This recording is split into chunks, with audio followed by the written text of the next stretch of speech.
Bonjour à toutes et tous et bienvenue au webinaire Concevoir un outil de diagnostic de la résilience de l'exploitation face au changement climatique, Climaléa, qui est le 22e webinaire d'une collection organisée dans le cadre du projet Climavège. Je suis Henri Prelon, je travaille à VG Police Valais et nous sommes chefs de file de ce projet. Je tiens avant tout à remercier la pilote de cette action, Lola Cerise de la Chambre d'agriculture des Pays de la Loire, qui a coordonné ces travaux, lesquels ont impliqué les partenaires dont vous voyez les logos en bas de cette diapositive, dont Florence Léon et Benoît Foucault de la Chambre d'agriculture des Pays de la Loire et Brendan Godoc de l'Institut de l'élevage, qui vont participer à la présentation de ce jour. Merci à eux.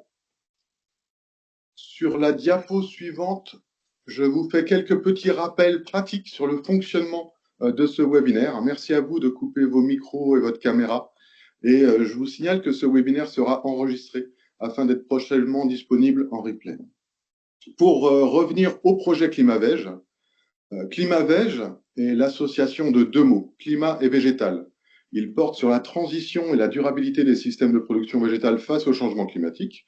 C'est un projet qui a démarré en février 2021 pour une durée de 4 ans. Il comprend 24 actions de recherche et d'expérimentation et implique 80 partenaires. C'est un projet qui est cofinancé par les partenaires et par les deux régions, le Conseil régional des Pays de la Loire d'une part et le Conseil régional de Bretagne accompagné de l'ADEME d'autre part. Et toutes les actions du projet Climavège sont articulées autour de ce triptyque eau, sol, plante et sont de nature différente. On y trouve à la fois des travaux de recherche, de l'expérimentation et des ateliers participatifs de co-construction de stratégies d'adaptation avec des agriculteurs. Vous l'aurez compris, les travaux se terminent et c'est la raison pour laquelle cette collection de webinaires est organisée afin de permettre aux pilotes d'action, accompagnés de leurs partenaires, de vous présenter les résultats acquis pendant ces 4 années. Je vais maintenant laisser la parole à Lola, qui va vous présenter le déroulement de ce webinaire. N'hésitez pas à poser vos questions via le chat tout au long des interventions. Nous les relayerons aux intervenants à la fin de chaque bloc d'intervention. Merci à vous et bon webinaire. Lola, je te laisse la parole. Merci Henri.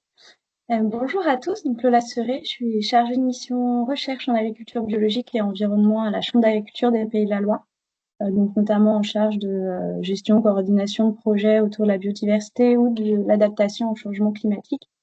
Et c'est notamment dans le cadre des travaux Climavège qu'aujourd'hui on a le plaisir de vous présenter un long travail multipartenarial et multifilière pour co-créer des outils de sensibilisation et de diagnostic au changement climatique. Donc, je commencerai par vous présenter le niveau 1, Climaléa Test, pour l'ensemble des filières.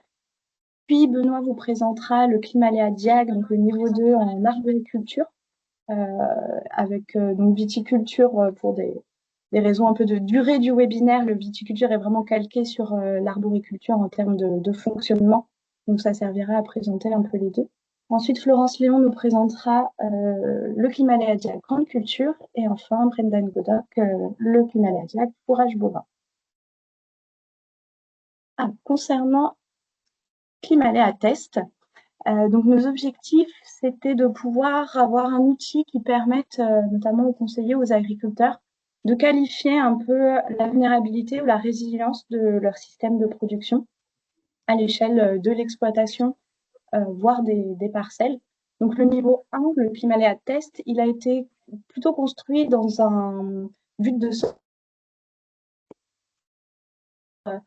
faire émerger, faire discuter en collectif. On va vraiment le recommander en collectif comme usage. Faire détailler un petit peu après. Et puis donc le niveau 2, plutôt l'individuel pour aller plus loin sur l'effet des pratiques vis-à-vis des aléas climatiques. Est-ce qu'on accentue ou on atténue l'effet de certains aléas et permettre de définir des leviers d'action, voire d'aller jusqu'au plan d'action. Donc cet outil, Climaléa, il est vraiment multipartenarial et multifilière. C'est vraiment ce qui fait sa force. Ça a changé le partage d'écran. Oui. Pourquoi ça fait sauter mon partage? Ouais. Je relance. C'est revenu. Ouais, normalement, c'est bon. Donc un outil vraiment multipartenarial, donc on l'a aussi créé en parallèle avec le projet Fermadapt, qui est le pendant de Climavège, mais pour les filières animales. Et donc avec l'ensemble des organismes dont vous voyez les logos, on a œuvré pendant 3 ans pour arriver à faire des outils communs. Concrètement, le niveau 1 de Climaléatest, il est en ligne maintenant depuis septembre 2023, donc depuis plus d'un an et demi. Il est téléchargeable gratuitement. Il suffit juste de répondre à un petit formulaire d'inscription. Et puis ensuite, vous avez accès aux différents diags qui se présentent sous la forme d'un fichier Excel. Donc, il est disponible pour la viticulture, l'arboriculture, les grandes cultures et les bovins fourrages. Et également en porc et volaille, côté donc co-créé avec Fermadapt. Et on a également créé un module complémentaire, un diagnostic plutôt porté sur l'eau, qui cette fois-ci va être un peu transverse aux différentes filières.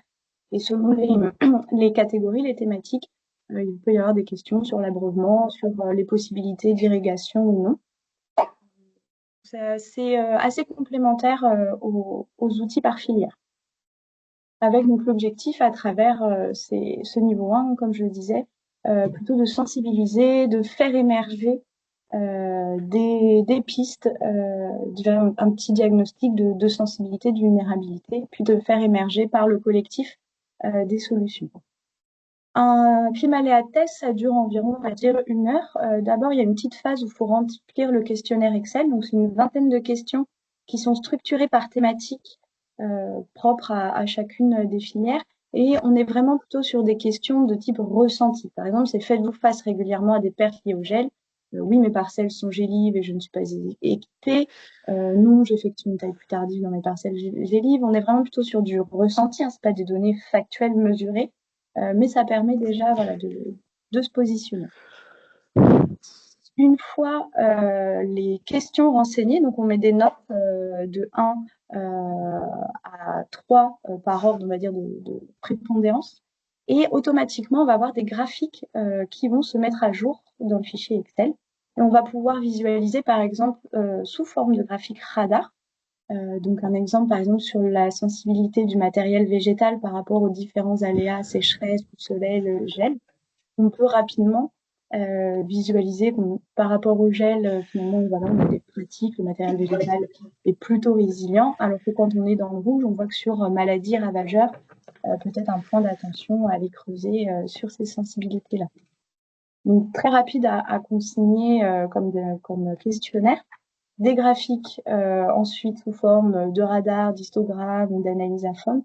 Et derrière, on va dire la partie du travail du conseiller, ça va être de faire amener les questions, les échanges autour des réponses des participants. Et là, ça peut aller jusqu'à 1 heure. Un petit exemple de retour d'usage en collectif qu'on va plutôt recommander. Là, cette fois-ci, on va plutôt avoir des graphiques sous forme de camembert qui vont présenter la répartition des réponses des répondants. On a à gauche pour un groupe d'arboriculteurs en coopérative et à droite en vente directe. C'est juste pour illustrer que selon les groupes, voilà, on peut avoir des choses plus ou moins homogènes, et notamment le groupe en vente directe. L'idée, ça peut être d'aller creuser justement sur les différences. Qu'est-ce que vous mettez, vous, en place, histoire d'inspirer un peu les pairs autour de ces problématiques. Les points forts de Climaléatest suite au retour d'expérience, ça a été notamment voilà, de poser un pré-diagnostic, de faire prendre conscience aux agriculteurs du changement climatique, de se projeter d'une façon un peu plus systémique. On va aborder vraiment différentes thématiques dans la gestion d'une exploitation, différents aléas. On fait un petit pas de côté par rapport à un conseil strictement technique. C'est aussi la complexité de l'adaptation au changement climatique. Ça engage pas mal d'éléments à prendre en compte dans le changement sur l'exploitation. Le temps d'échange après l'utilisation de Climaléatest permet de faire émerger des agriculteurs eux-mêmes finalement des pistes à mettre en œuvre sur leur exploitation propres à leurs objectifs. Et donc on privilégie plutôt voilà, en groupe en formation. Et les points faibles, comme je l'évoquais, on recommande pas forcément un autodiagnostic, même si c'est complètement possible. Voilà, il y a pas forcément de restriction, mais c'est plutôt le sentiment de frustration dans ce niveau 1, le fait de ne pas avoir forcément une liste de leviers directement, ou si on le fait seul, de ne pas avoir ce temps d'échange qui crée vraiment la richesse du diagnostic. Et donc davantage aussi basé sur le ressenti que des données factuelles. Est-ce que sur cette première phase de Climaléa Test, vous avez éventuellement quelques questions avant qu'on passe à la partie diagnostic pour chacune des filières? Donc vous pouvez, comme l'avait dit Henri, imposer vos questions dans la conversation. Pour l'instant, Lola, il n'y a pas de Moi, je n'en questions dans vois la pas. conversation. C'est ça. Donc, on peut continuer si on ne vous a pas encore perdu. Donc, on va passer la main à Benoît Foucault pour la présentation du Climaléa Diag arboriculture, et à savoir que ce niveau 2, il a été créé donc pour 4 filières, les grandes cultures, la viticulture, l'arboriculture et les bovins fourrés. Bonjour à tout le monde. Je suis Benoît Foucault de la Chambre d'agriculture des Pays de la Loire et je suis conseiller en arboriculture et je vais vous présenter le climat aléadiaque sur la filière arboriculture.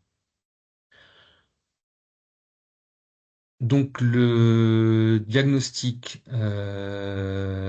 climat-aléa va concerner cette fois-ci la parcelle et le but, ça sera de repérer les pratiques ont un impact sur les aléas, qu'ils soient positifs ou négatifs, et puis pouvoir proposer des pistes d'amélioration pour les arboriculteurs. La méthode de travail donc qu'on a choisi d'utiliser, donc c'est le Excel, le fichier Excel pour que ça soit utilisable justement par le plus grand nombre. Les aléas pris en compte, ce sera donc la sécheresse, l'excès d'eau, le gel, la chaleur, la grêle, l'érosion, les tempêtes et le risque insectes et surtout carpocaps. Les items qui sont pris en compte, donc on les a classés en 4 catégories. D'abord des items un peu structurels de l'exploitation, donc par rapport à la parcelle, sa pente, sa RU, la topographie, le type de sol. C'est des choses qu'on peut pas bouger, mais qui ont une importance face aux aléas climatiques. Un item sur l'irrigation, donc l'équipement et puis la ressource en eau. Un item sur les pratiques annuelles, où vous retrouverez la fertilisation, la gestion de l'enherbement, la gestion sur le rang et entre les rangs, les équipements de lutte contre les aléas et les travaux en verre. Et enfin, un quatrième groupe, qui sont des pratiques pérennes, donc on est un petit peu à cheval entre les éléments structurels de la parcelle et les pratiques annuelles, où là, ça sera donc des pratiques qui sont modifiables, mais peut-être à une échelle plus longue, à l'occasion d'un arrachage de parcelle ou autre, sur la conduite de l'arbre, les densités de plantation, l'équipement de la parcelle, l'exposition de la parcelle et puis le matériel végétal, donc les variétés mises en place. Avant d'entamer le diagnostic avec les agriculteurs, on vous conseille donc de bien identifier les parcelles sur lesquelles vous voulez travailler. On peut travailler sur toute l'exploitation, hein, mais en fait le questionnaire tel qu'il est construit devra classer les parcelles selon le même type de sol, les mêmes équipements, les variétés ou les mêmes conduites culturales. Donc pour illustrer ça, je vous ai mis deux cas possibles, il y en a d'autres. Mais par exemple sur la photo de gauche, on peut imaginer qu'on ait une parcelle donc en rouge avec une variété, une parcelle en bleu avec une autre variété, et puis les pratiques, les types de sols sont homogènes, donc on pourra choisir notre parcelle 1 en rouge, notre parcelle 2 en bleu. Et l'autre cas de figure, sur la photo de droite, on peut avoir par exemple toujours en rouge hein, une variété A, mais qu'on retrouve sur plusieurs parcelles, en l'occurrence ici par exemple 3 parcelles, et puis en bleu une autre variété aussi, où on retrouvera également sur plusieurs parcelles, et à condition qu'elles aient les mêmes conduites et le même type de sol, on pourra les regrouper. Donc pour faciliter la rapidité du questionnaire, on mettra les parcelles en rouge en tant que parcelle 1 et toutes les parcelles en bleu en tant que parcelle 2, même si elles ne sont pas sur le même parcelle ou îlot. Vous allez un peu plus comprendre ça par le questionnaire en question. Donc là, c'est des captures d'écran hein, de différents onglets sur notre fichier Excel, où vous retrouvez donc ici le numéro des parcelles. Donc là, sur la capture d'écran, on a 5 parcelles. On peut aller jusqu'à 50 parcelles pour répondre à ce questionnaire. Et puis, effectivement, qu'on peut faire parfois des découpes, on a la possibilité de renommer ici les parcelles en mettant le nom, par exemple, de la variété ou en additionnant un numéro d'îlot ou un nom de parcelle pour que tout le monde puisse s'y retrouver après dans les résultats. Ce qu'on vous conseille de faire aussi pour répondre aux questions, donc c'est d'y aller item par item. Donc les grands items là dont j'ai parlé tout à l'heure, vous les retrouvez tout à fait à gauche, parcelle irrigation là pour ici. Ensuite, c'est décliné dans les sous-items pente, réserve utile, topographie, etc. Et dans chaque item, il y a des propositions. Donc pour la pente, est-ce que c'est une pente faible ou une pente forte?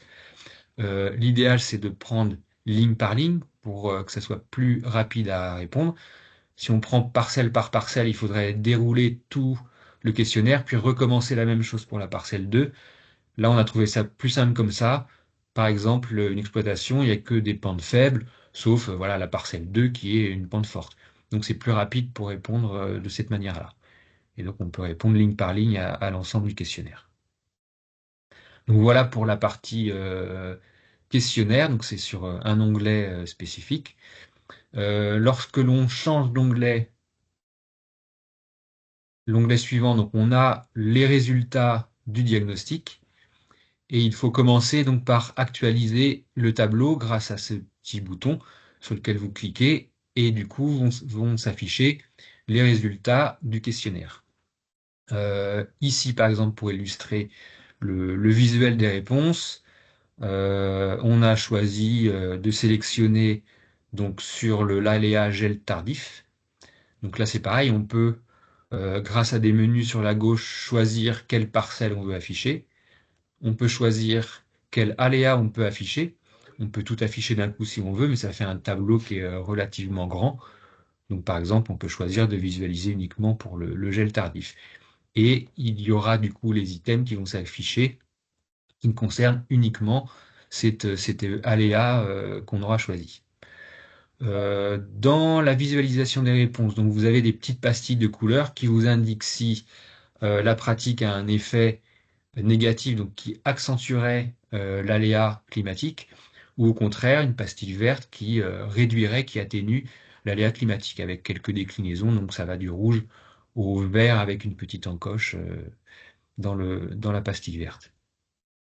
Donc par exemple, là on peut voir que au niveau de l'irrigation, sur le gel tardif, le système goutte à goutte n'a pas d'impact puisqu'on a une petite pastille verte.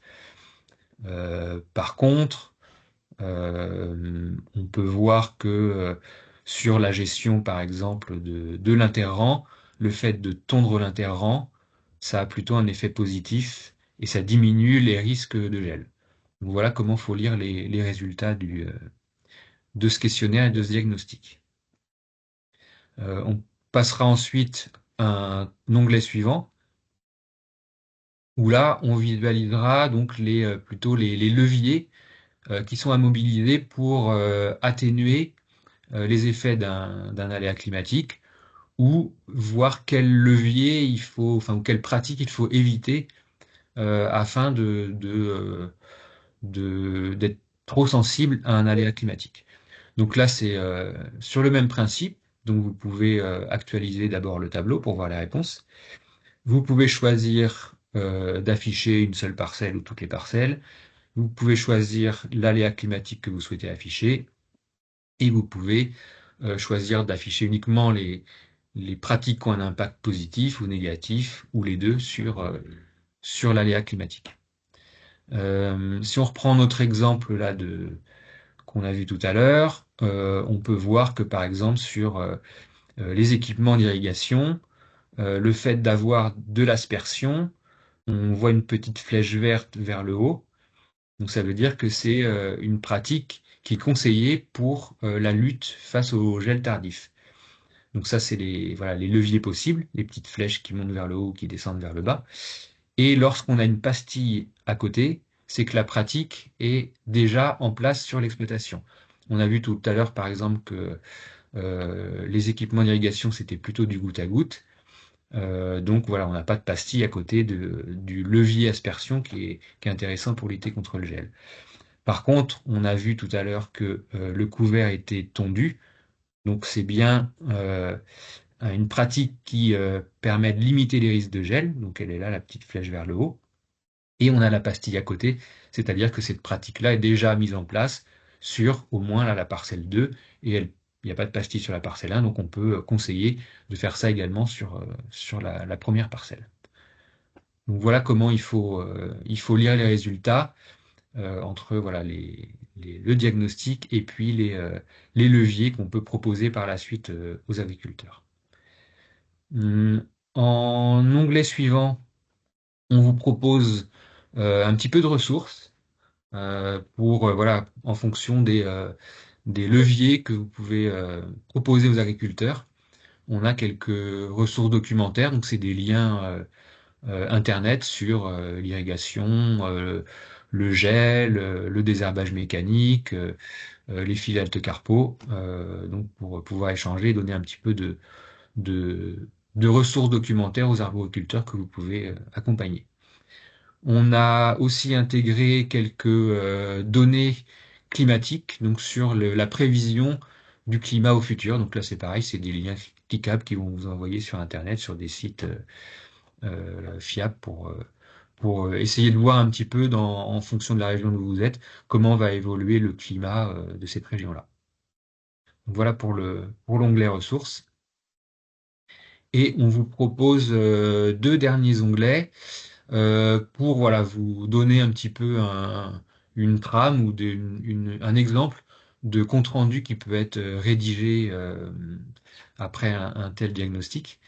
Donc là encore, c'est tout simple, hein, c'est sur Excel. Les tableaux, là, ce sont des captures d'écran. Il n'y a rien de rapatrié directement automatiquement. Vous pouvez aussi faire un compte-rendu sur Word, non libre à chacun. Ce qu'on vous conseille, donc, c'est évidemment d'identifier l'exploitation, le nom de l'exploitation, l'adresse et puis la date du diagnostic. Et également de bien identifier les parcelles sur lesquelles vous avez travaillé. Comme on l'a vu tout à l'heure, pour simplifier les questionnaires, on peut regrouper des parcelles ou en diviser s'il y a plusieurs variétés sur une même parcelle. Et donc, c'est bien identifié ici sur quelle parcelle vous avez travaillé. Et puis, on peut aussi vous proposer de saisir la surface des parcelles, parce qu'au-delà du diagnostic à la parcelle, on peut aussi prendre en compte la vision globale de l'exploitation.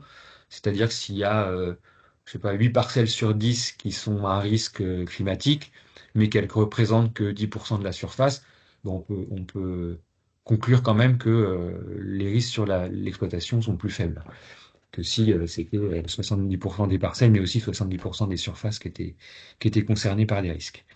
Donc voilà, le diagnostic là, enfin le compte rendu est proposé aléa climatique par aléa climatique.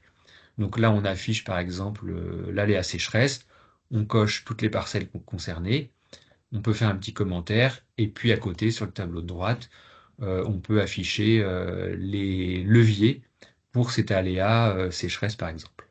Donc on peut le présenter comme ça, ou on peut le présenter d'une manière différente, comme ici, bon, toujours les rappels du nom de l'exploitation, du nom des parcelles, comment on les a sélectionnées, et puis on peut choisir de faire le compte-rendu parcelle par parcelle.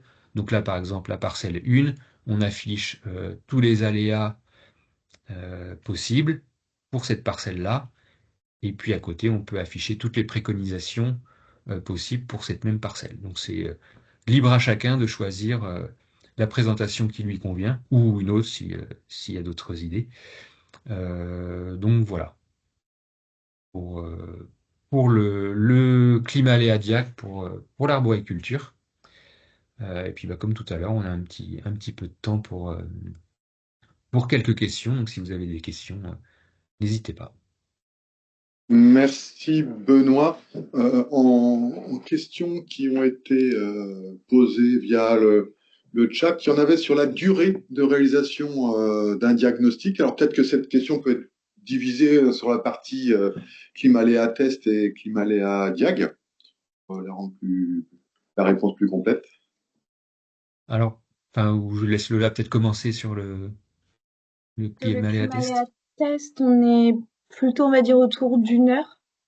Vraiment 10-15 minutes pour remplir le questionnaire. Et après, c'est vraiment aussi selon le temps du groupe, l'envie du groupe. Il peut y avoir facilement 1 heure d'échange. Moi-même en formation, on a mis bien 45 minutes, 1 heure derrière pour. Mais on a balayé pas mal les questions aussi. Et sur le côté diag, je te laisse Benoît répondre. Oui, pour le diagnostic, bah là, ça peut être vraiment très aléatoire hein, en fonction de l'intérêt de la personne avec qui vous faites le diagnostic, l'intérêt de l'agriculteur. Si on fait que de la saisie et puis de la visualisation des résultats, ça peut être fait en une demi-heure, trois quarts d'heure. Mais là, c'est sans les échanges, donc c'est beaucoup moins intéressant. Mais voilà, vous avez toujours la possibilité d'échanger sur les résultats obtenus et puis les leviers proposés. Et après, ça va dépendre évidemment aussi du nombre de parcelles que vous allez sélectionner pour faire le diagnostic. Donc c'est vrai qu'un petit verger, alors oui, j'allais dire un petit verger, ça prend peut-être moins de temps, mais pas forcément, puisqu'il peut y avoir une diversité de variétés et de sols, en fin de compte, assez différentes, même si c'est des petites surfaces. Et des grands vergers peuvent avoir des pratiques, des parcelles beaucoup plus homogènes, et finalement que ça prenne un petit peu moins de temps.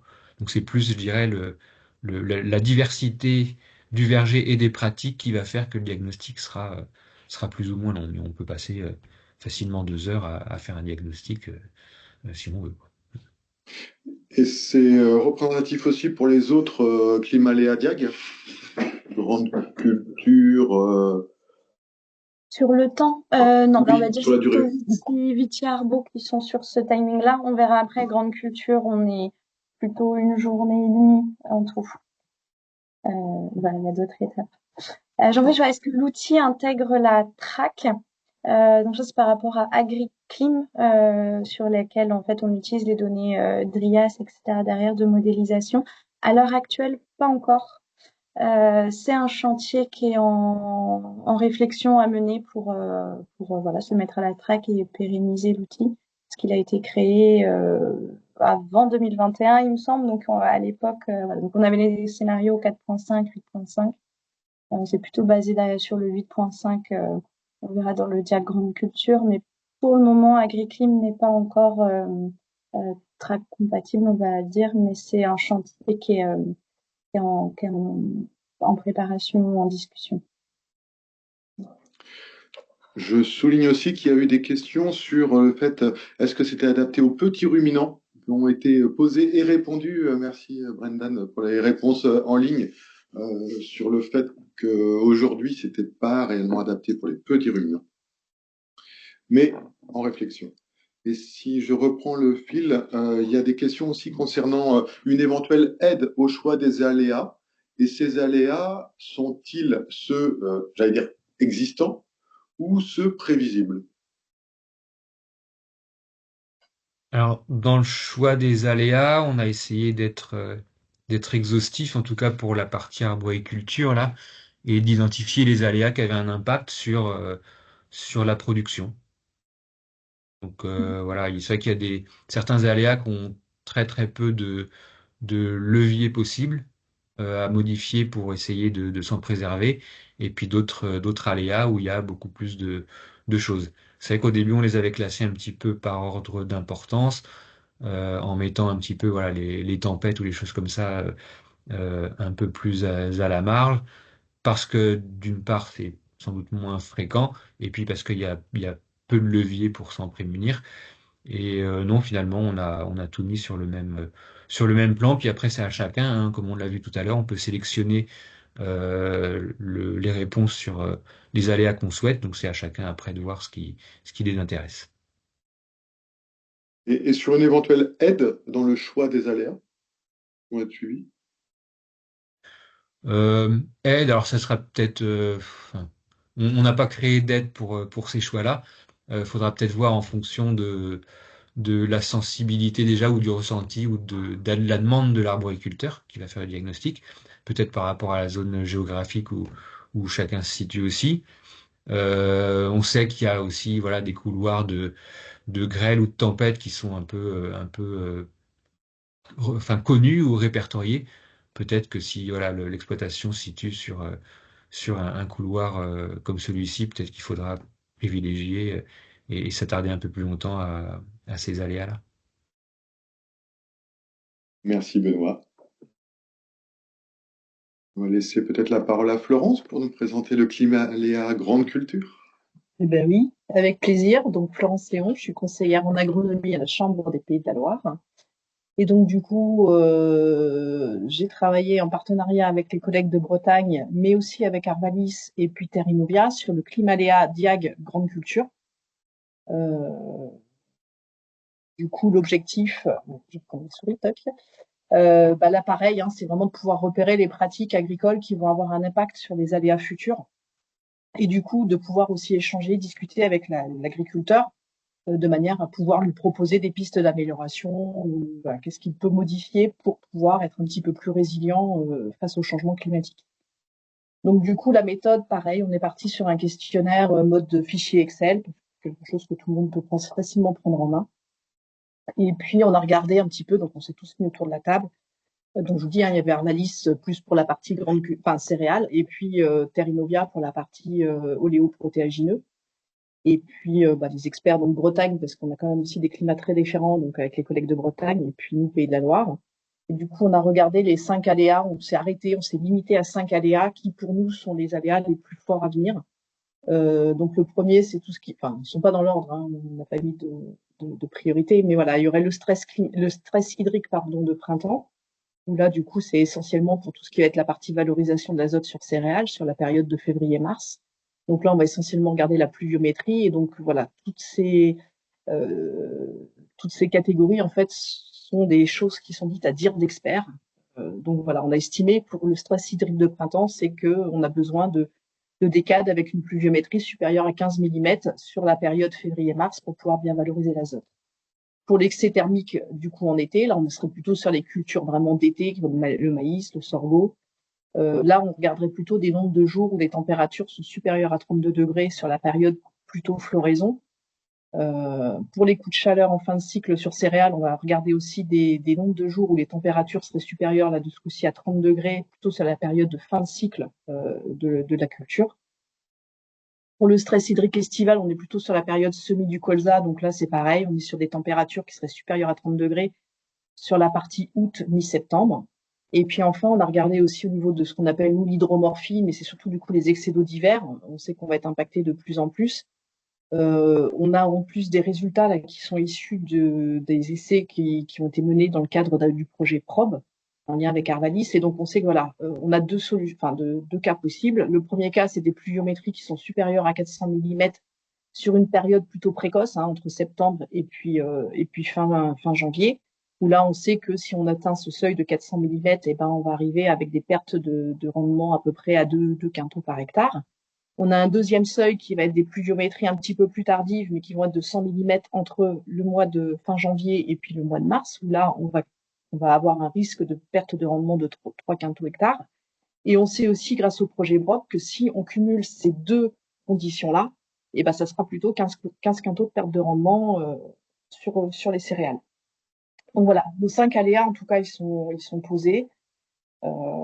Et on a travaillé dessus derrière pour pouvoir créer en fait une note de vulnérabilité, c'est ça comme ça, par rapport à chaque aléa. Donc pour chaque aléa, en fait, on a utilisé différents items. Donc le premier item, je ne sais pas si vous voyez ma souris, mais ça va surtout concerner le sol. Donc comme dans l'arboriculture, le sol c'est super important. Donc nous on s'est essentiellement basé sur la réserve utile, c'est-à-dire qu'on croise la texture avec la profondeur de sol de manière à avoir un peu une note de RFU. On va du coup avoir un deuxième item qui va concerner plutôt les pratiques de l'agriculteur, mais à la rotation. Avec différents sous-items, que ce soit la durée de la rotation, l'alternance de cultures avec des cultures d'été, des cultures d'hiver, la durée de sol nu, le nombre de familles, d'espèces qu'on peut mettre au sein de cette rotation. Est-ce qu'on a des prairies aussi, puisque nous, on est quand même dans des zones de polyculture élevage. Donc voilà, ça fait partie aussi de ça. Et puis, on a tenu compte aussi d'un troisième item qui va être vraiment la note pratique, mais qui sera vraiment liée à l'aléa. C'est-à-dire que selon si on est plus sur un aléa température, un aléa pluviométrie, on sait qu'on a des pratiques qui vont être plus impactantes que d'autres, comme le travail du sol, comme le pourcentage de matière organique, voilà, la couverture des sols avec la mise en place d'intercultures d'été. Ce sont des choses qui vont impacter derrière la note de vulnérabilité ici en orange, qui va être plutôt une note finale, sans parler déjà du climat. Donc, à chaque fois, pour ces trois pavés, le bleu, le vert et puis le violet, en fait, on a attribué pour chaque aléa une pondération différente. Donc ça, c'est pareil, on est sur du dire d'expert. L'avantage, c'est que ces pondérations, elles sont modulables à tout moment. Demain, si vous êtes expert et que vous me dites non, là, c'est trop fort ou pas assez fort, on peut les modifier, il n'y a aucun souci.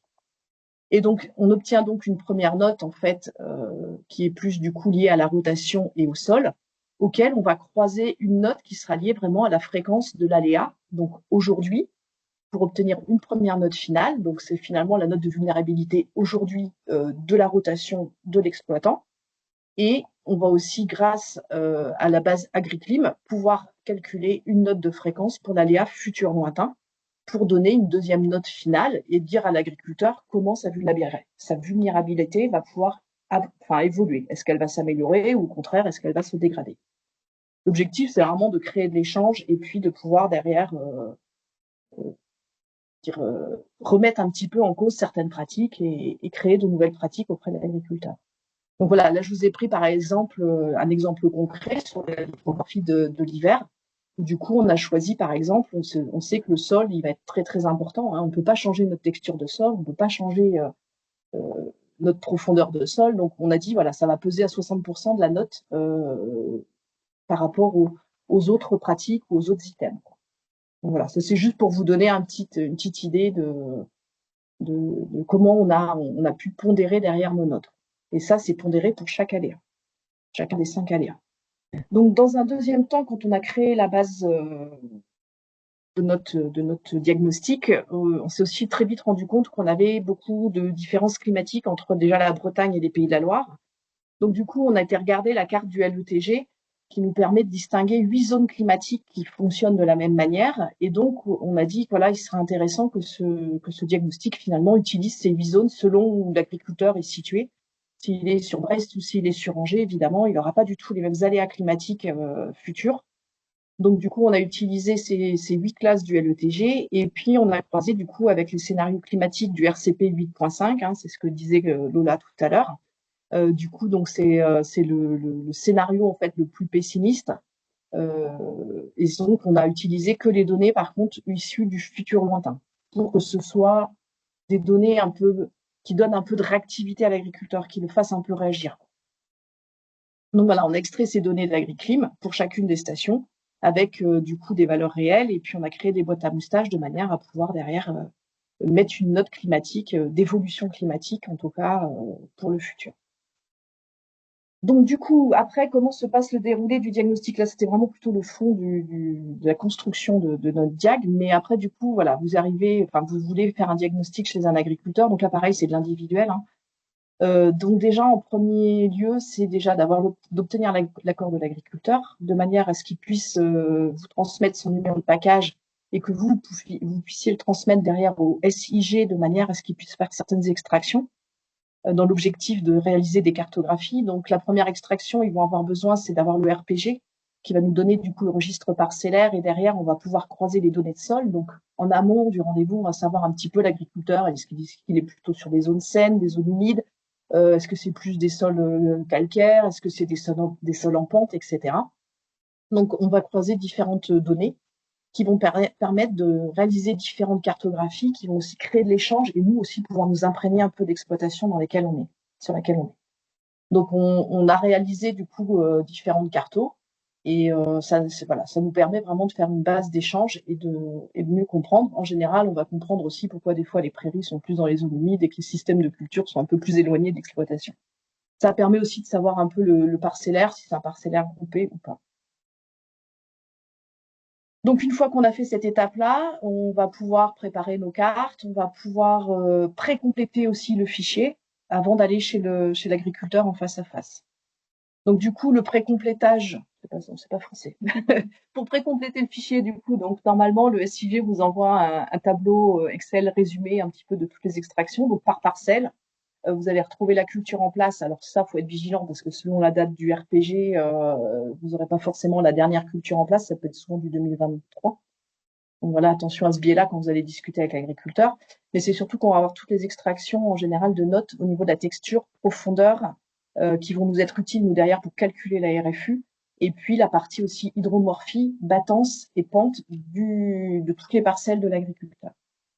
Donc tout ça, ce sont des données qui seront à compléter dans un diagnostic, je vous ai dit tout à l'heure, un format Excel, et vous aurez un onglet diagnostic état zéro. Vous aurez juste un copier-coller en fait du tableau extrait par le SIG à remettre en place.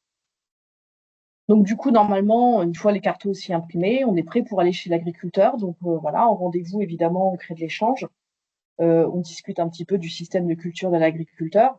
Et puis, on va pouvoir aussi regarder dans un premier temps ce qui se passe, quelles sont ces pratiques actuelles par rotation sur son système de culture. Et dans un deuxième temps, on pourra voir avec lui quelles sont les évolutions possibles de son système. Peut-être pas sur toutes les rotations, peut-être qu'une seule rotation peut être modulable. Et voir derrière, du coup, aussi le résultat final. C'est aussi l'objectif, c'est de se dire, si je modifie mes pratiques, qu'est-ce que j'obtiens Donc du coup, pour ça, quand vous allez ouvrir le diagnostic, vous allez avoir un premier onglet qui s'appelle Notice. Donc c'est pour une prise en main plus facile du conseiller en face à face. Donc ça rappelle un petit peu voilà le rôle de chaque onglet. Et puis surtout après derrière, ce qui va nous intéresser, c'est le premier vrai onglet de travail qui va être l'onglet questionnaire. Donc avec pareil une première partie à compléter. Ça aussi vous pouvez le compléter en amont. C'est vraiment la partie nom de l'agriculteur et de l'exploitation. Et puis justement de faire attention de bien sélectionner sur quel zonage climatique il se situe. On va partir de la cartographie et des 8 zonages du LETG. Quelques questions un peu plus globales aussi pour mieux cerner l'exploitation. Est-ce qu'il y a de l'irrigation, la source de l'irrigation, les surfaces aussi de drainage qui peuvent aider aussi à mieux comprendre si demain il y a des évolutions sur les rotations. Donc ça, c'est une première partie de l'onglet questionnaire. Toujours dans le questionnaire, après, du coup, on va travailler par rotation. Donc, on a mis possiblement jusqu'à 6 rotations. Après, évidemment, on peut en ouvrir plus, mais déjà 6, c'est beaucoup. Sachant que, pour rappel, on est quand même sur un diagnostic grande culture. Donc, si vous avez des cultures, moi, je sais pas, 3 années de prairie, 1 année de culture, 3 années de prairie, 1 année de culture, ça va pas être très intéressant. Il faut vraiment trouver des rotations qui sont très axées culture. Sinon, on verra pas forcément beaucoup de changements. Donc du coup, c'est tout simplement après des menus déroulants pour répondre à chaque question. Donc ce sont des questions pratiques à la rotation. Voilà, quoi dire de plus. Donc à chaque fois que vous avez une petite astérix rouge, il faut évidemment compléter la donnée, sinon derrière les graphiques ne s'afficheront pas. Dans la partie orange, ça peut être important pour aide-mémoire de marquer globalement c'est quoi la rotation de l'agriculteur. Et après, ça va être toutes ces pratiques à lister sur ces pratiques de couvert, de travail du sol, de durée de rotation, de mélange de cultures, de mélange ou d'association de cultures. Une fois que du coup vous avez complété donc autant de rotations qu'il a, ou en tout cas qui sont intéressantes à travailler, et bien du coup vous allez devoir reporter sur le troisième onglet diagnostic état zéro, donc qui était déjà précomplété avant. Vous allez devoir resituer pour chaque parcelle la rotation qui lui incombe. Donc ça va relativement vite, en toute logique, les agriculteurs connaissent plutôt bien leur système. Et du coup, l'autre avantage, c'est qu'après, derrière, les colonnes suivantes vont se compléter automatiquement avec le premier onglet que vous avez complété. Donc là, il n'y a pas grand-chose à faire, juste octroyer la rotation à la parcelle qui convient. Et donc, à partir de là, c'est magique, parce que du coup, on va avoir 2 formes de graphiques possibles pour la restitution, pour le visuel pour l'agriculteur. Donc, une partie format, on va dire plutôt histogramme, ça dépend comment vous êtes à l'aise, comment vous voulez voir les choses. Mais voilà, l'avantage, c'est que du coup, vous avez un histogramme global qui reprend les 5 aléas climatiques croisés avec le nombre de rotations que vous avez travaillé avec l'agriculteur. Et du coup, chaque histogramme, donc par exemple, si je prends la première partie, là, ça va être le stress hydrique de printemps, je vais avoir la rotation A, avec aujourd'hui, avec les pratiques actuelles, où est-ce qu'il en est, demain, avec les pratiques actuelles, mais le changement climatique, est-ce que ça va varier? Et puis, on verra dans un deuxième temps ce qui se passe si jamais il modifie ses pratiques. Et là, du coup, pour chaque aléa climatique, vous allez avoir un petit peu des variables qui vont se mettre en place. Donc, ça peut être intéressant de voir. Donc là, si on prend, pour rappel, par exemple, dans mon exemple, la rotation A, c'était de la monoculture de maïs. On voit que sur le stress exothermique en été, aujourd'hui, on n'est pas forcément impacté. On a une note, plus, je vous ai pas précisé, mais la note, elle varie de 0 à 5.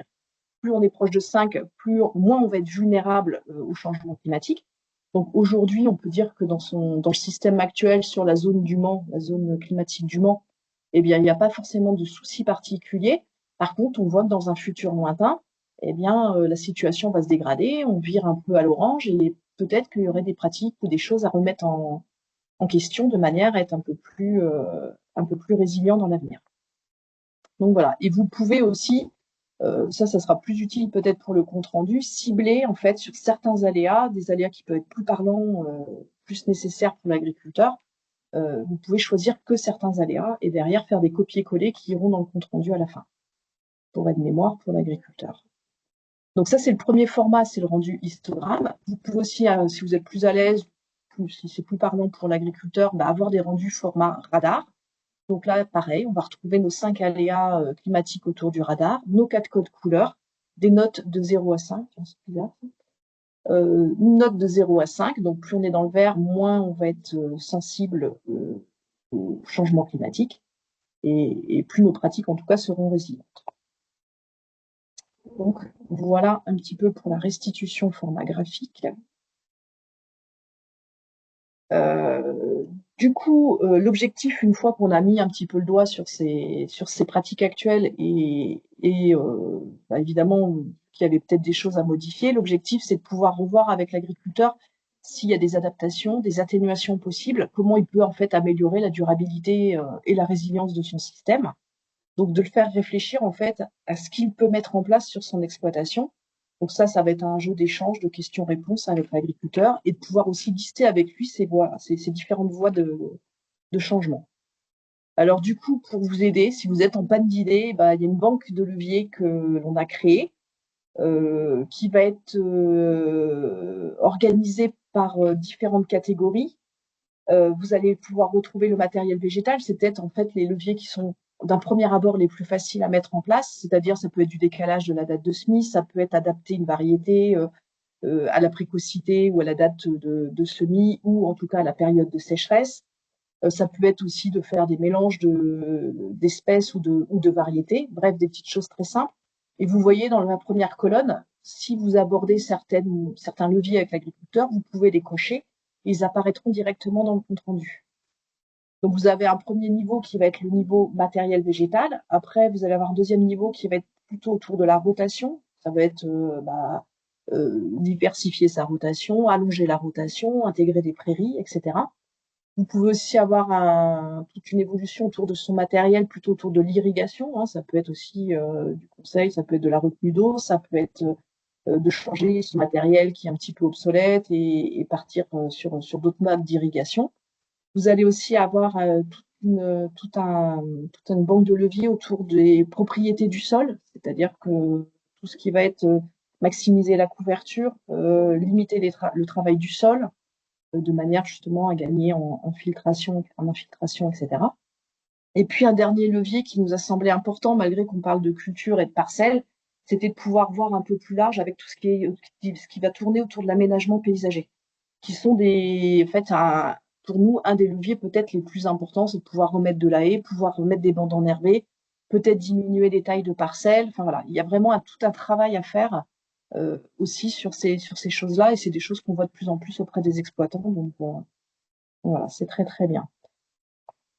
Donc du coup voilà, on a pu déjà poser toutes ces petites choses-là, et puis l'agriculteur se dit super, moi je sais que je peux mettre telle pratique en place, j'ai envie de revisiter ma rotation A, je sais que monoculture de maïs c'est pas le top, donc voilà, je vais faire une rotation A', donc là c'est juste en fait de pouvoir compléter dans la partie A', le changement de pratique. Et l'agriculteur se dit, je sais pas, moi je vais intégrer une prairie et puis je vais mettre, au lieu de faire de la monoculture de maïs, je vais faire 3 années de culture et 3 années de prairie. Et donc, voilà, vous remettez un peu en place cette nouvelle rotation. Et donc, c'est super parce que du coup, le diagnostic va venir se mettre à jour. Il suffira juste de lui dire diagnostic, plan d'action. Il faudra simplement lui dire que votre rotation A, maintenant, elle va changer, elle va passer en A'. Et donc, à partir de là, les graphiques vont aussi se mettre à jour. Et donc là, le 3e histogramme qu'on ne voyait pas tout à l'heure va venir se mettre en place. Et du coup, va permettre de voir si oui, on gagne en résilience avec ces nouvelles pratiques. Et du coup, c'est un peu un mode incitatif de l'agriculteur pour lui dire, voilà, on va dans le bon sens et on va pouvoir atténuer le risque climatique par rapport aux pratiques actuelles. Donc voilà, pareil si vous le voulez en format histogramme.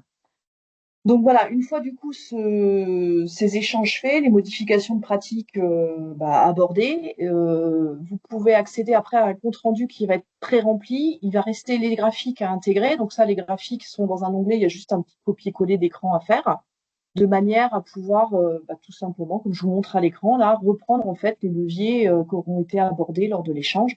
Et puis ça permet d'avoir un petit aide-mémoire pour l'agriculteur des échanges qui ont pu être faits. Voilà, ça donne un petit peu plus de détails. Et voilà. Du coup, à la fin aussi de notre questionnaire, enfin de notre diagnostic, vous allez retrouver un onglet ressources qui vous permet aussi d'accéder directement aux données de la base AgriClim si jamais voilà, vous voulez travailler sur d'autres aléas ou voilà, en fonction de votre région, vérifier des choses. Voilà du coup pour la partie diagnostic grande culture. Je ne sais pas s'il y avait des questions. Merci Florence pour cette présentation.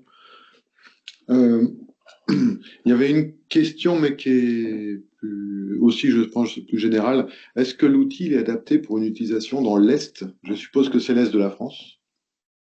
Pour le moment, donc par exemple le viticulture ou arboriculture, il peut s'utiliser partout en France, puisqu'il n'intègre pas directement des données climatiques d'une zone spécifique.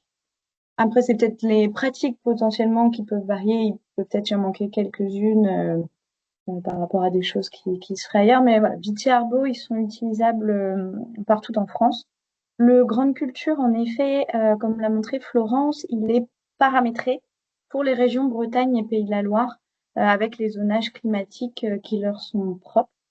Après, en soi, il peut s'utiliser en dehors, soit en prenant en compte un point potentiellement qui correspondrait à la région. Alors dans l'Est, par rapport à notre région Pays de la Loire, on va quand même avoir des différences. C'est pour ça que pour le moment, ce qui peut être intéressant, c'est d'utiliser AgriClim, parce que dans AgriClim, on a au moins une donnée par département sur toute la France.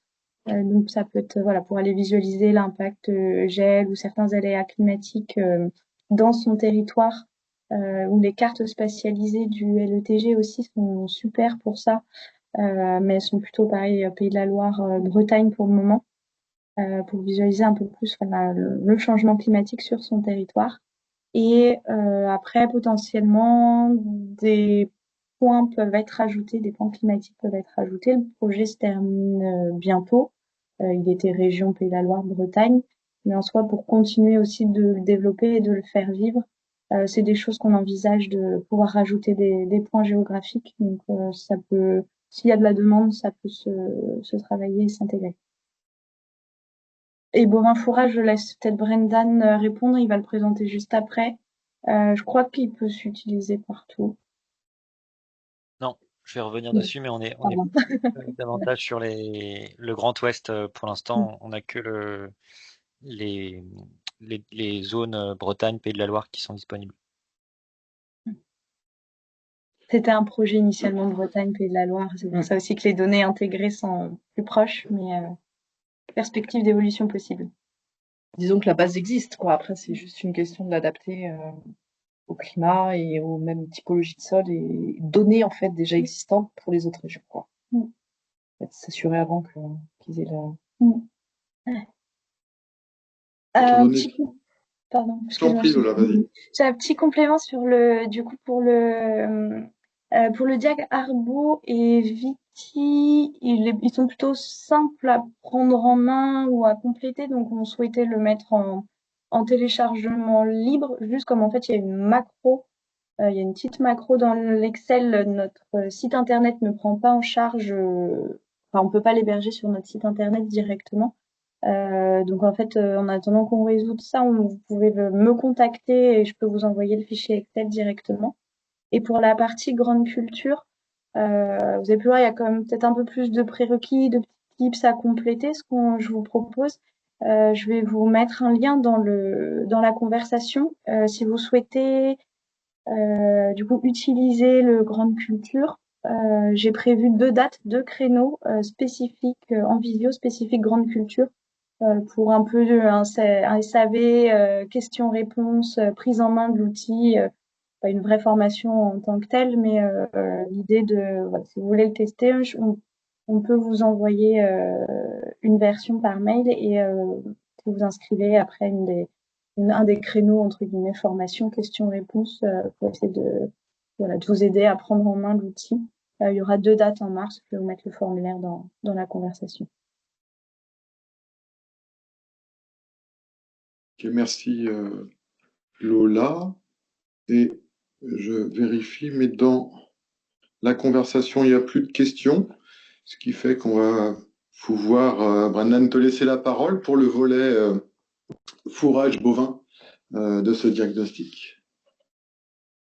Ça marche. Merci Henri. Donc je prends le contrôle des diapos. Ouais.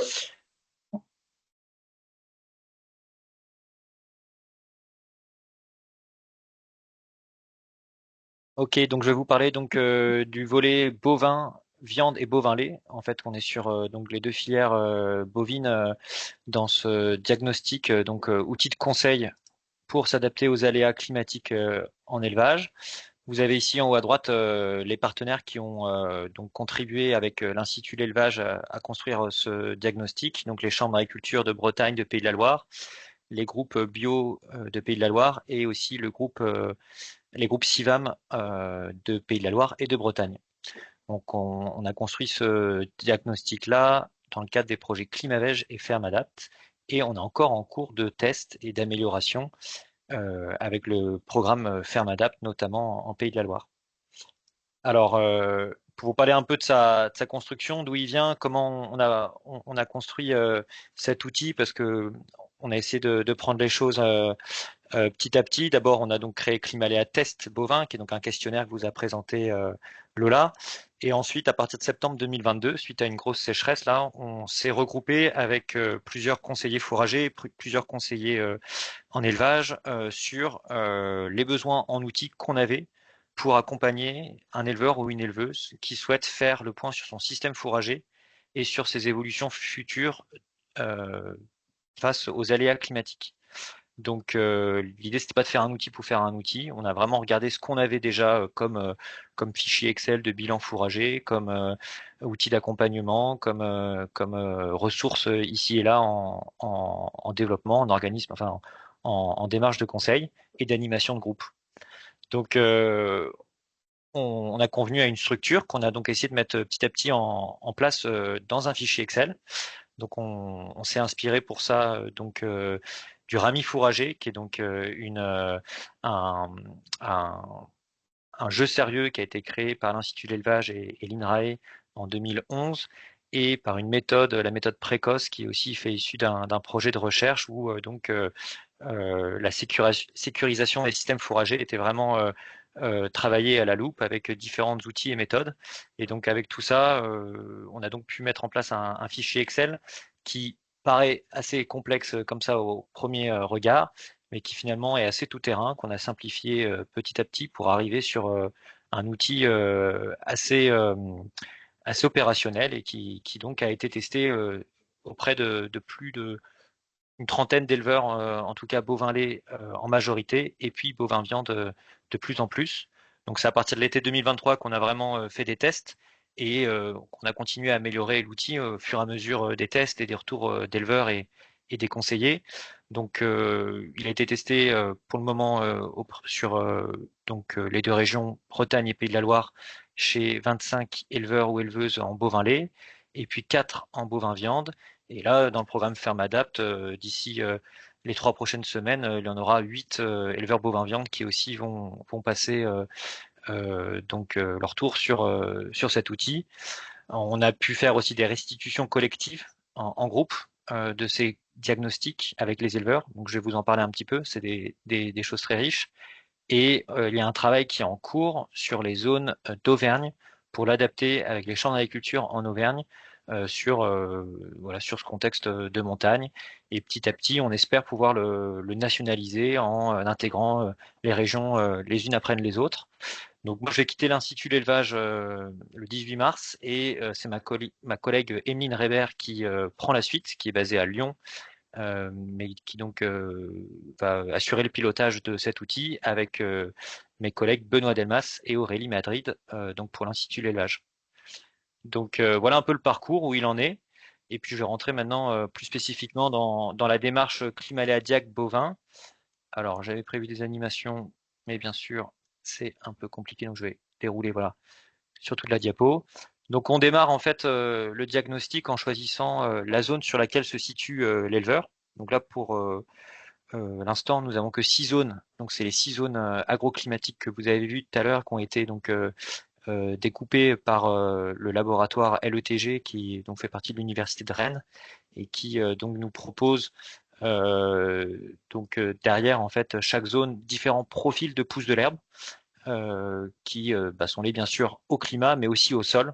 On a fait attention à avoir aussi un aspect pédologique dans le choix de la zone. Une fois qu'on a choisi la zone, on choisit le scénario climatique sur lequel on veut travailler. Donc on a prévu plusieurs scénarios climatiques. Alors année aléa, on appelle ça. Donc on parle bien sûr d'été sec, de printemps peu poussant plus été sec. Donc là on cumule à la fois des mauvais rendements et une pousse de l'herbe assez faible au printemps plus un été sec. Donc là c'est vraiment l'année un peu catastrophe. Et ensuite, donc on a ces 2 années aléas, l'été sec et le printemps peu poussant, été sec, qui sont pris en compte dans l'outil. Pour l'instant, nous n'avons pas d'autres années aléas à proposer dans le Grand Ouest, mais on est en train de travailler sur une médiane du futur qui permettrait du coup de se projeter peut-être pour des futurs éleveurs, des jeunes installés qui souhaitent travailler sur du long terme. Et on a bien sûr l'année avec un printemps pluvieux qui donc est assez aussi importante à travailler, mais qui pose plus des questions sur la qualité des fourrages que sur la quantité des fourrages. Donc pour l'instant, on a un peu mis de côté cette année aléa, mais on compte bien travailler dessus. Donc l'étape B, c'est de saisir les données du système fourrager. Donc là, l'idée, c'est vraiment de mettre à plat le système actuel tel qu'il fonctionne au niveau de sa production.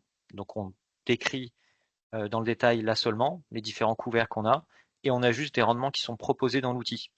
Donc en fait, on a intégré dans l'outil une base de données avec des productions fourragères par zone et par scénario. Donc elles sont issues d'un travail assez colossal qu'on a effectué avec les différents partenaires et surtout à partir des données de l'Observatoire de pousse de l'herbe des champs d'agriculture et puis du réseau Inosis, réseau d'élevage. Donc voilà, la méthode a été publiée. On a fait tout un travail dessus pour essayer de décrire ces différents scénarios en termes de pousse de l'herbe et de rendement de culture fourragère. Donc on détaille tout ce qui est production et ensuite on décrit aussi tout ce qui est consommation de fourrage. Donc là, il s'agit de décrire les différents lots présents sur la ferme. On a donc des calculettes de capacité d'ingestion et de besoins qui sont donc proposés. Alors là, on est sur des calculettes classiques que tout conseiller en élevage connaît au niveau de la capacité d'ingestion. C'est basé sur INRA 2007 et IDEL 2011 pour ce qui s'agit des taurillons à l'engraissement et de la croissance des génisses et des mâles aussi en croissance. Et donc, une fois qu'on a ces capacités d'ingestion, il faut décrire pour 6 périodes la ration des différents lots. Donc c'est un travail qui est assez conséquent, mais on a voulu le simplifier au maximum. Donc là, on a 6 périodes, un début printemps, un plein printemps, une fin printemps pour avoir vraiment la transition alimentaire vers l'été, l'été, l'automne et l'hiver, avec des périodes qui sont plus ou moins longues en fonction des zones également. Donc, une fois qu'on a bien décrit le système fourragé, on le valide. Et c'est déjà là, en fait, qu'on a une certaine question, enfin, une certaine démarche de conseil qui existe parce qu'on voit la cohérence du système actuel. Est-ce qu'il est à l'équilibre? Est-ce que le système n'est pas déjà surchargé? Est-ce qu'il n'y a pas des achats de fourrage? Est-ce qu'il n'y a pas des stocks qui sont en excès?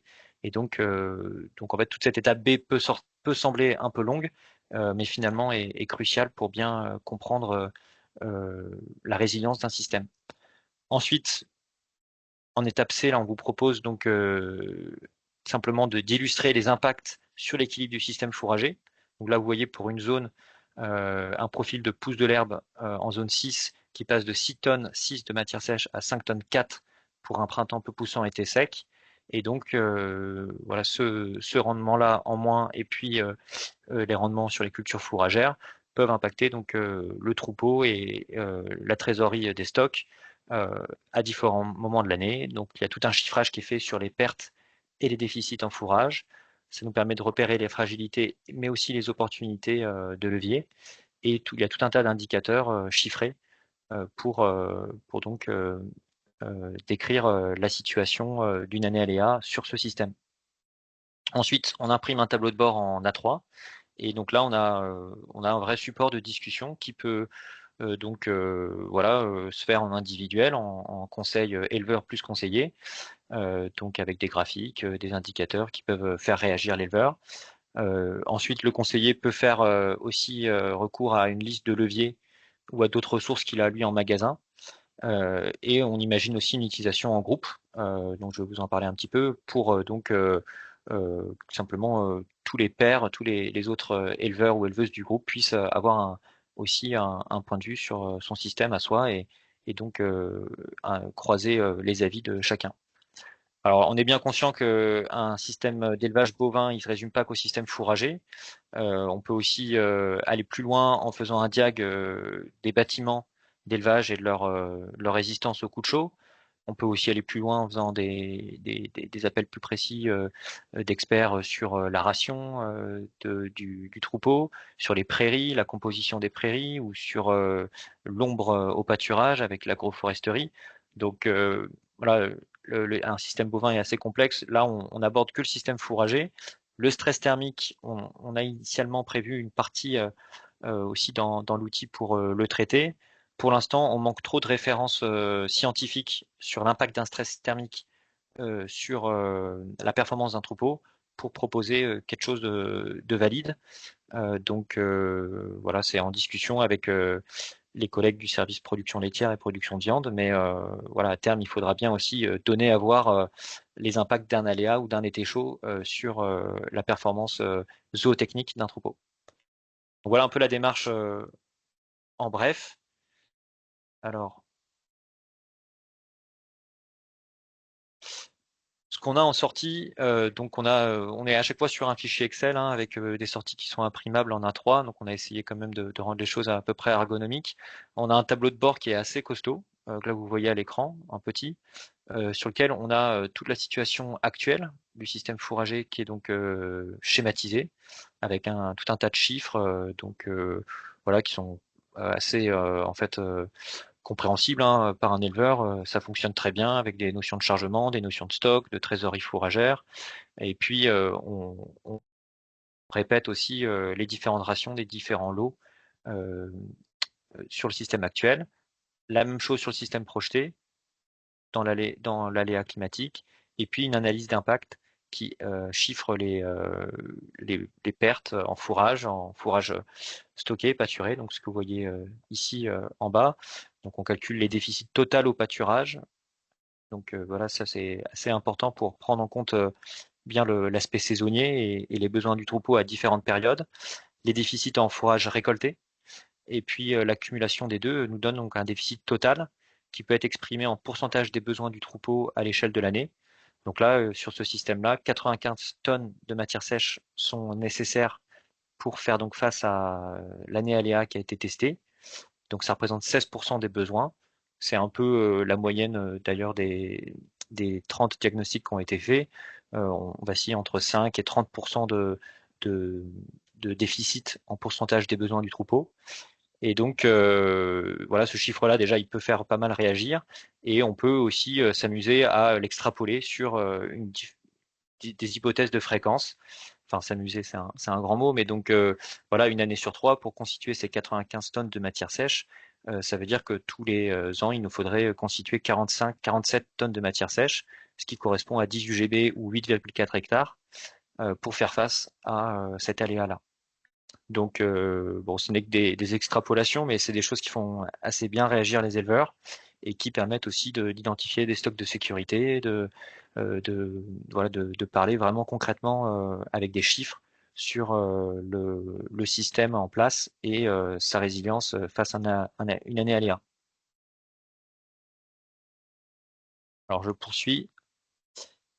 Alors, son utilisation, donc, comme je vous disais, elle est plutôt initialement prévue en conseil individuel, parce qu'il y a quand même 2h30 sur l'exploitation, donc avec voilà, différents documents de l'exploitation parcellaire, peut-être les effectifs, des notes que prend l'éleveur sur les rendements qu'il fait, des différentes cultures qu'il a sur son système.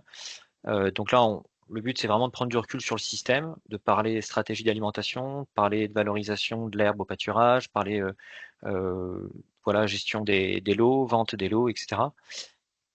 Pour ensuite identifier un plan d'action.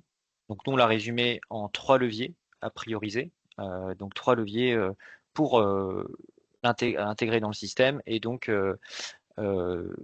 réduire sa vulnérabilité à un aléa. Donc ça, en conseiller individuel, ça fonctionne bien. On peut peut-être aller plus loin aussi avec des simulations. Donc c'est-à-dire qu'on intègre un levier que l'éleveur mentionne dans le diagnostic, donc l'étape B, dans le schéma de tout à l'heure, si vous vous rappelez bien, donc l'étape B où donc on ressaisit l'assolement avec, je sais pas moi, une betterave fourragère par exemple pour s'adapter à des étés secs. Et donc on regarde ce que ça donne concrètement au niveau des déficits, au niveau du système et comment on améliore les chiffres. Voilà, donc ça fonctionne bien. En collectif aussi, c'est pas mal parce que ça donne de la matière vraiment chiffrée pour plonger dans le système de chacun. Donc, on l'a testé avec 3 groupes et ça permet vraiment de faire ressortir beaucoup de questionnements et des idées de la part de tout le monde. Chacun débat et donne son avis sur le système de l'autre, avec bien sûr avec voilà, délicatesse et puis voilà, comme un peu les réunions de technico-éco qui existent dans des groupes d'éleveurs. Ça permet à chacun de se positionner par rapport aux autres. Et puis voilà, ce que je mettais aussi, le conseiller par la suite peut également travailler au bureau, voir directement devant des éleveurs s'il est à l'aise avec l'outil pour tester l'intégration de levier dans le système. Ça fonctionne bien. On l'a testé aussi en formation avec AgroBio 35. C'était assez réussi aussi avec un groupe d'éleveurs. Alors, quelques retours là des premiers utilisateurs de la part des éleveurs et puis des conseillers qui l'ont utilisé. Alors les points positifs, alors là il y a une erreur dans le déroulé, mais donc en fait ça permet de chiffrer davantage les flux de fourrage. Donc là c'est pour ça que je mettais entre parenthèses bienvenue dans le monde des fourrages, parce que on a très peu de choses qui sont chiffrées dans le monde des fourrages. Donc ça permet, en tout cas ça incite l'éleveur à donc cuber ses silos, prendre des notes sur le nombre de bottes ou de balles hectares qu'il fait en fauche sur les prairies. Ça permet aussi, ça incite et invite l'éleveur à suivre davantage la consommation des fourrages par des lots comme des génisses ou les vaches taries pour vraiment prendre en compte les gueules à nourrir sur un système. Et le point positif qui nous a pas mal mentionné les éleveurs, c'est ça synthétise un système de manière très simple sur un tableau de bord. On voit assez vite en fait comment le système fourrager fonctionne et donc ça permet de prendre du recul sur le système et celui des autres lorsqu'on est en restitution collective. Autrement, ça donne à voir des impacts qui sont là pour le coup chiffrés.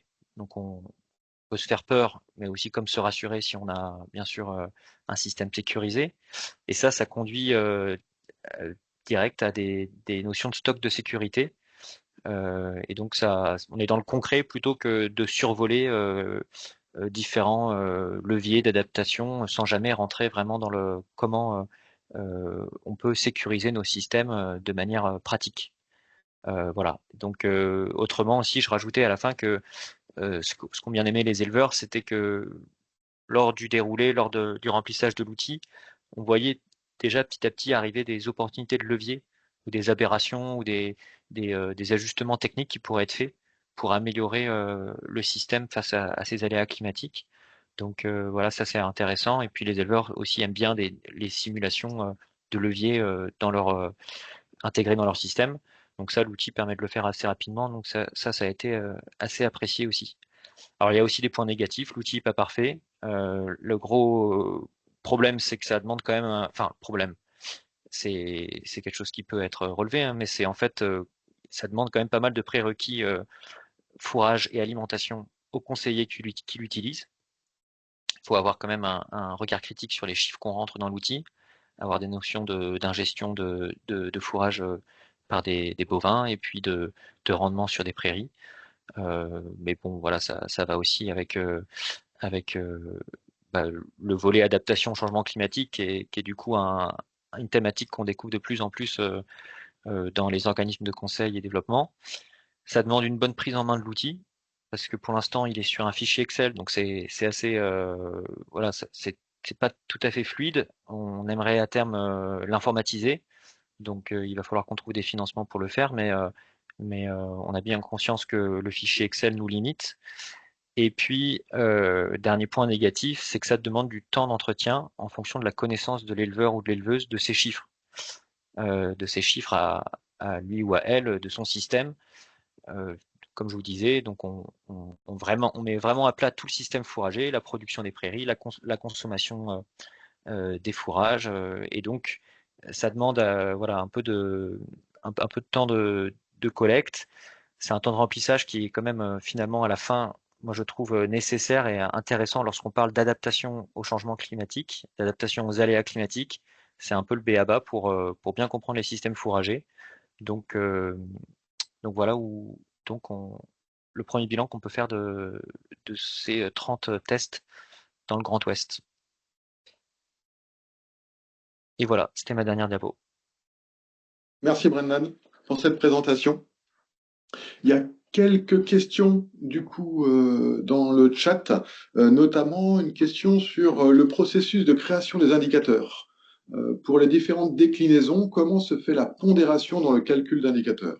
Uniquement des dires d'experts indicatifs ou un traitement statistique de ces dires d'experts ou des bases de référence de données ou des mesures effectuées par moment? Je pense que ça concerne le diagnostic grande culture parce qu'on n'a pas pondéré. Ouais. Ouais. Je pense que ça nous concerne donc en diagnostic grande culture. Donc c'est beaucoup à dire d'experts, mais pas que. Il y a des aléas, comme je vous disais tout à l'heure pour l'hydromorphie, on avait vraiment des résultats d'expérimentation qui étaient liés au projet PROB.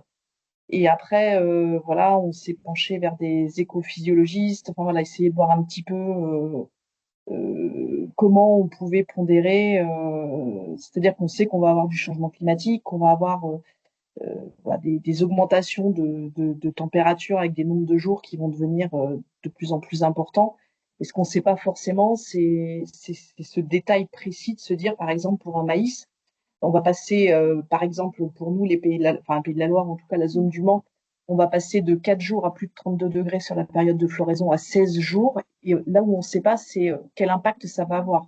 Est-ce que ça va être carrément mauvaise pollinisation, pas de récolte? Est-ce que ça va être 50% de perte de récolte ou est-ce que ça va être que 10%, quoi? Donc c'est pour ça qu'on s'est mis des à dire d'experts et qu'on s'est dit que les pondérations, quoi qu'il arrive, que chacun puisse les changer, les adapter. On a un petit onglet masqué, mais comme tout est entre guillemets automatisé, on peut modifier la pondération et ça va modifier les calculs derrière. Donc ça nous laisse voilà une souplesse au fur et à mesure qu'on va avoir de nouvelles données, nouvelles connaissances, références. Voilà, on va dire que le travail sur l'adaptation au changement climatique est loin d'être terminé et on envisage des suites. Juste parce que tu as la parole, Lola, je te souligne que dans le chat, il y a aussi un mail qui dit qu'ils ont des difficultés à accéder au lien que tu as mis dans le chat tout à l'heure. Ah oui. Et Pour revenir à toi, Brennan, il y a une question sur le diag bovin, sur le fait que est-ce qu'il serait adapté au remplissage des données directement par les éleveurs, de manière à ce qu'après ils puissent faire l'analyse en groupe dans un second temps. Non, je pense pas, non. On n'a pas essayé, mais faut vraiment des éleveurs qui soient motivés et voilà, à l'aise avec Excel.